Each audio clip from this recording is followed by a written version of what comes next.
¿Cómo están? Muy buenas tardes. Un nuevo encuentro para este ciclo 2023 de Salud en Red aquí por la pantalla de BBC con temas de salud, con temas que tienen que ver también, por supuesto, con aquellas personas que trabajan por el bien de otras personas, para hacerles bien, para acompañarlos, para de alguna manera paliar ese dolor que puedan estar atravesando. ¿Por qué nos referimos a esto desde el comienzo de nuestro programa de hoy? Porque estuvimos con integrantes del programa Lilian, que son mujeres y hombres que trabajan por el bien común. Solamente esta ONG, programa Lilian, donde, bueno, diversas actividades son las que acompañan a aquellos pacientes que padecen alguna enfermedad. Por supuesto, estamos hablando del cáncer allí en el Hospital Pena, pero que también tienen, bueno, grandes proyectos y grandes sueños a cumplir desde aquella primera semilla, como lo fue este programa Lilian cuando arrancó hace poco menos de un año y donde, bueno, también se van sumando muchos voluntarios.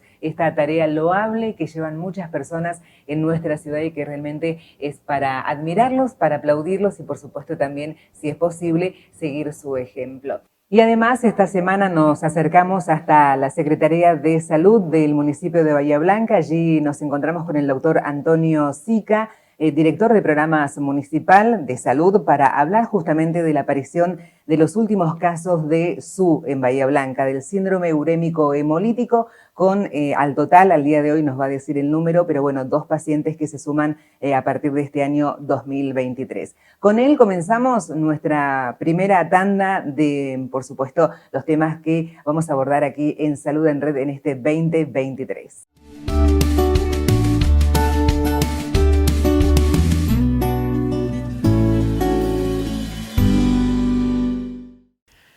Nos llegamos nuevamente hasta la Secretaría de Salud del municipio de Bahía Blanca. Bueno, llega el verano y como cada año, en este caso lamentablemente, pero está bueno también esta posibilidad que tenemos para Salud en Red de, no sé si alertar es la palabra, pero por lo menos hablar desde la prevención en estos casos de síndrome urémico hemolítico. Por eso nos encontramos con el doctor Antonio Sica, representante de la Secretaría de Salud.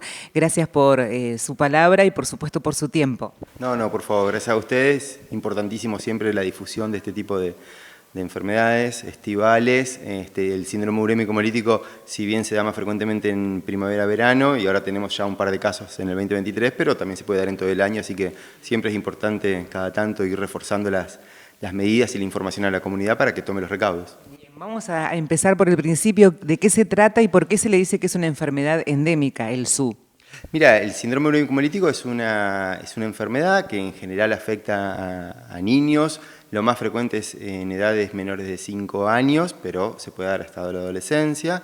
Es una enfermedad transmitida por alimentos, es decir, alimentos que estén contaminados con algunos tipos de bacterias. La principal es la Escherichia coli y el serotipo principal es el O157, que genera en los niños un cuadro de gastroenteritis, una diarrea, inicialmente con sangre y moco. Esto es lo clásico, hay formas no clásicas.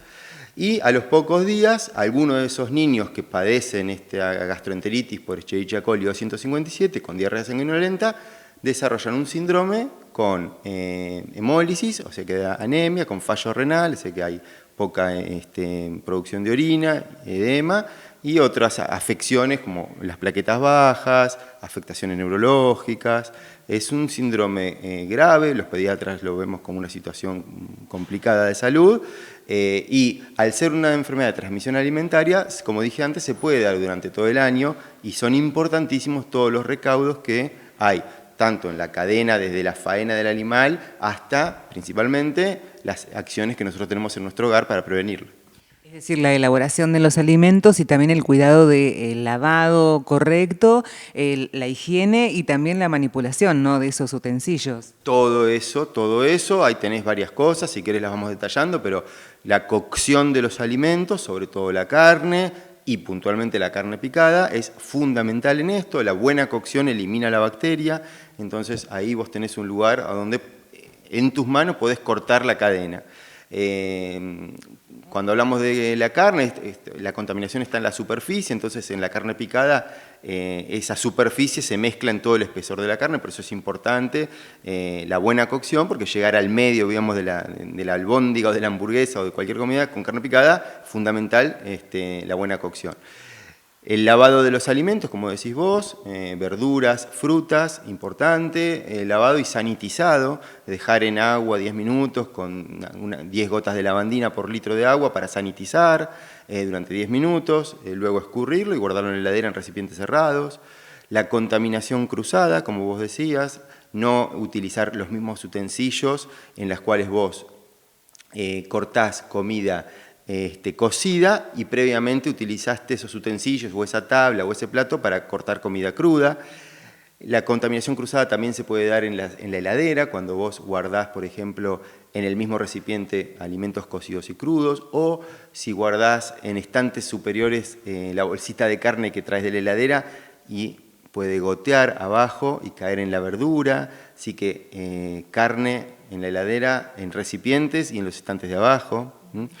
Lo otro importante es el lavado de manos, antes de comer, antes de cocinar, si hay bebés en la casa, después de cambiarle los pañales.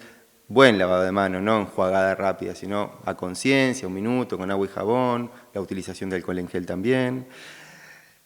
La cadena de frío de los alimentos es fundamental también, comprar en lugares donde sabemos que la cadena de frío se respeta y llegar a nuestra casa y rápidamente colocarlos en la heladera. Cuidado con lo que guardamos en la puerta de la heladera, porque si se abre muchas veces en verano con los chicos, ahí la temperatura puede fallar, así que los yogures o los lácteos en los estantes al fondo. Son todas medidas importantes. Y la última que te nombro es las piletas, los balnearios, o piletas domiciliarias, pelo pincho, tenerlas con el agua, digamos, clorada o cambiarlas seguido y bañarse en lugares permitidos, ¿no? Sí, eso también es importante, porque siempre cuando hablamos de SUR nos referimos a los alimentos, pero también tienen la importancia y suma importancia el hecho de las aguas que sean seguras, donde bañamos a nuestros chicos, donde permitimos que se refresquen en estos días de intenso calor. Claro, sí, el SUR, nosotros siempre enfocamos en los alimentos, sobre todo la carne, sobre todo la carne picada, pero no es el único, los lácteos pasteurizados, frutas, verduras bien lavadas, hay que pensar que a veces hay verduras que están regadas con aguas por ahí que no son seguras, o con abonos que no están bien tratados. Entonces, la bacteria esta que estamos hablando, la Escherichia coli, está en el intestino de las vacas, así que a partir de ahí toda la contaminación, la cadena, hay un montón de lugares donde se puede contaminar. Por eso es importante el lavado de manos. Hay casos de contagio interpersonal, por eso también es importante el lavado de manos, así que sí, no solo los alimentos, sí principalmente, sino todas las otras recaudos a tomar en cuenta. Al día de hoy, ¿cuántos casos hay en Bahía Blanca? Mira, del 2023 tenemos 2 casos confirmados, 2 nenas, una de 12 y otra de 13 años, no es la edad tan frecuente, pero puede ocurrir en adolescentes, y permanecía internado, por lo menos hasta el fin de semana, un chiquito que se había diagnosticado en diciembre del 2022. Así que hay 4 casos activos en estos momentos. Doctor, a nivel, digamos así, de la aparatología, de lo que es la medicina en Bahía Blanca, ¿cómo reacciona un padre ante la sospecha de que puede estar su niño contaminado con SUR? Y cómo se llega, digamos, a la guardia, en estos casos también que hubo hace poco este lanzamiento, ¿no? De cómo saber cuándo es una emergencia, cuándo es una urgencia y cómo hacer para ayudar al chiquito. Está bien.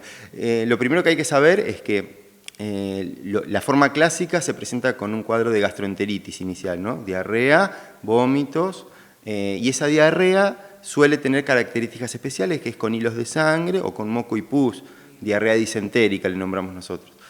Repito que no es siempre así, es lo clásico esto. Entonces, ahí ya nos tiene que, como padres, alertar. Nosotros vemos un chico con diarrea, si tiene hilos, mirar la característica de la materia fecal.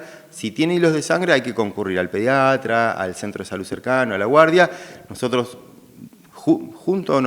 desde la unidad de nefrología pediátrica del Hospital Pena ya se emitió todo un comunicado también para los pediatras de Bahía Blanca y de la zona, alertando de estos 2 casos y a que estemos atentos y que ante la llegada de cualquiera de estos cuadros ya lo saben los pediatras, pero se refuerza la información, solicitar los exámenes complementarios, que lo primero que se pide en ese caso es un examen de materia fecal, un coprocultivo. Y ahí se ve si está la bacteria y el serotipo, y en caso de que esté, se hace un seguimiento más estricto del chiquito. Eso en cuanto a la gastroenteritis por la Escherichia coli. Algunos niños que la padecen pueden desarrollar el síndrome urémico hemolítico a los pocos días, 2, 3 o a veces hasta 2 semanas. Entonces, los síntomas en ese caso son decaimiento general, empeoramiento del estado de ánimo, palidez porque da anemia, menor emisión de orina, pañales no tantos cambios de pañales o pañales más secos en caso de bebés porque hay fallo renal. En algunos casos, por ahí ya un poco más avanzado, puede haber edema de los ojitos o de los piecitos porque hay retención de líquido porque no hay buena función renal. También se afectan otras células de la sangre, como son las plaquetas que intervienen en la coagulación. Entonces puede haber microsangrados de piel que se ven como puntitos rojos o sangrados más seguidos, epistaxis de la nariz o de las encías.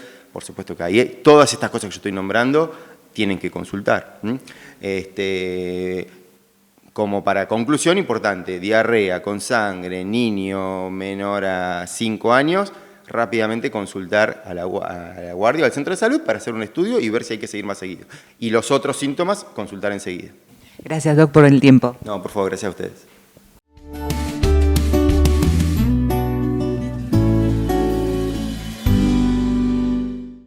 Le agradecemos al doctor Antonio Sica y por supuesto a la Secretaría de Salud del municipio por darnos información confiable acerca de el síndrome urémico hemolítico. Y además le agradecemos también a Sebastián Caraciolo, que es presidente de APRESU, la Asociación de Prevención del Síndrome Urémico Hemolítico en nuestra ciudad, también por formar parte de toda esta información justamente y además por proveernos de material que compartimos en los videos en la siguiente nota que recién acabábamos de presentar. Vamos nosotros a nuestra primera pausa, seguimos compartiendo más temas de salud aquí en Salud en Red.